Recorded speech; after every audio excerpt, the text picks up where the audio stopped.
If you want to block a phone number or a contact on Nothing Phone 3a, then first of all we need to go to the phone app. If you have the phone number saved in a contact, then of course we can go to contacts in the bottom right corner. We can select the contact that we wish to block, scroll down and choose block numbers. We can also report as spam. After confirming that you want to block the phone number or the contact, of course the contact won't be able to reach you. And if you want to unblock it, then of course we have this option over here after that.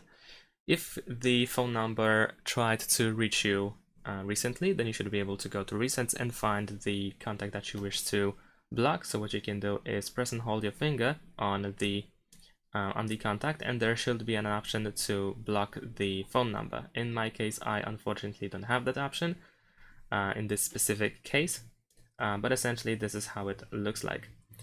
And even if you go to history over here, unfortunately I don't have it, but if not there, then you should be able to open the history and find the option here.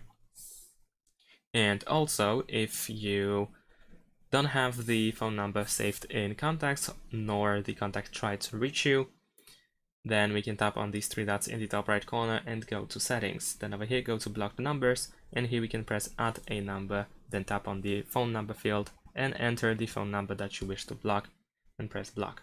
And that's pretty much it. Thanks for watching, leave a like and subscribe to my channel, and see you in my next videos. Bye!